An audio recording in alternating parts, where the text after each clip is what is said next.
প্রাণপ্রিয় বন্ধুরা, আসসালামু আলাইকুম। নতুন একটা ব্লগে আপনাদেরকে সুস্বাগত জানাচ্ছি। আমি মোস্তাফিজ বাবু। এমন একটা পরিবেশ, এমন একটা জায়গা যে আজকে ওয়েদারটা, বিকেলটা আমাকে রাঙিয়ে দিয়েছে। মনটা ভীষণ ভালো, ভীষণ। দেখেন পিছনের যে কি সুন্দর ওয়েদার, এই ওয়েদারটা আপনাদেরকে দেখাবো এবং এই গ্রামটা একটু দেখাবো। পাবনা শহর থেকে 2-3 কিলোমিটার দূরে একটু ব্যবসায়িক কাজে এসে এখানে বিকেলটা যে এত সুন্দর করে উপভোগ করলাম আমি আর আমার ফ্রেন্ড। ওই যে আমার ফ্রেন্ড বসে আছে দেখেন, ওই যে আমার ফ্রেন্ড বসে আছে। ফ্রেন্ড, একটা মাত্র ফ্রেন্ডই আছে, আর জীবনে অনেক ছিল, কিন্তু বাস্তবতার যখন সম্মুখীন হয়েছি, যখন জীবনকে বুঝতে শিখেছি, যখন বট গাছকে হারিয়ে ফেলেছি, তখন জীবনের বাস্তবতার একটা টাচ পেয়েছি। কিন্তু এরকম ভাবে আছি যেন অন্যের কাছে হাত না পেতে হয় এবং জীবন প্রতিটা মুহূর্ত উপভোগ করতে পারতেছি, কারণ কর্মগুণটা আমার ছিল। এখন আমি কন্টেন্ট ক্রিয়েটরই জীবন, কিন্তু আমি বিভিন্ন জায়গায় সময় পেলেই ভিডিও মেক করে থাকি। আজকের এই পরন্ত বিকেলটা আপনাদেরকে দেখাবো। আশা করি ভিডিওটা দেখতে থাকবেন। দেখেন যে পরন্ত বিকেলটা ভীষণ ভীষণ সুন্দর। এই যে দেখেন কি সুন্দর ধোয়া বেরোচ্ছে ওই উপর দিয়ে। এখানকার ওয়েদারটা দেখেন, এখানকার প্রকৃতিটা দেখেন। দেখেন কি পানি, মনে হচ্ছে যে একটা নদীর কিনারায় এসেছি, কিন্তু এটা একটা পুকুরের মতো বিশাল বড় একটা পানির সময় পানি চলে আসে। এই দেখেন কি সুন্দর পানির কলকল কলকল শব্দ।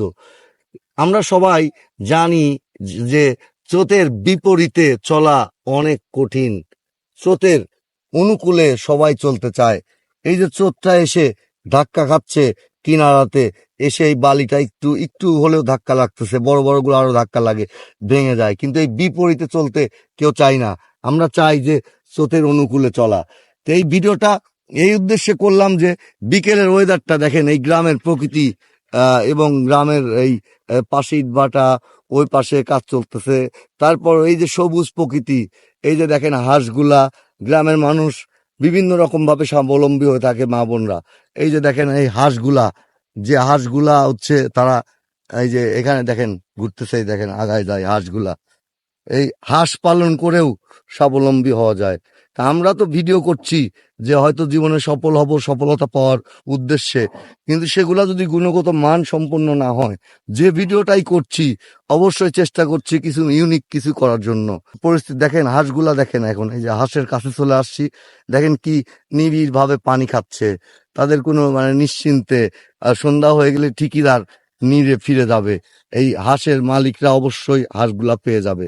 গ্রামের বৈচিত্র্যগুলো এরকমই। গ্রামের পাখির এই যে কিসমিস করছে পাখি, করছে দেখেন, পাখির কি আওয়াজ, হৃদয় ছোঁয়া পরিবেশ। এবং বিকেলটা আজকের আকাশের মেঘলা মেঘলা আকাশ এবং এই নদীর মতো একটা ঝিল, এর যে বাতাস, মোমো বাতাস, হৃদয়টা জুড়িয়ে যাচ্ছে। দেখেন এই যে হাঁসগুলা, হাঁসগুলা সে আহ চলে যাবে অবশ্যই তার নিজে ফিরে, সময় হয়ে গেলেই। আমরাও যেরকম সন্ধ্যা হয়ে গেলে নিজে ফিরে যাই কর্মশেষে, দেখেন এরাও হয়তো সারাদিনের খাওয়া ব্যস্ততার মাঝে হয়তো বাসায় ফিরবে। যে পালন করে থাকেন অবশ্যই সে এটা থেকে আয় করে থাকেন। দেখেন ওরা ওরা ওরা কয়টা টিম, 4 4 8 10 11টা টিম, ওরা একসঙ্গেই আছে। এই মায়া মমতা জড়িয়ে এরা কিন্তু ভাগ করে সবাই নিজের আহারটা জোগাড় করছে।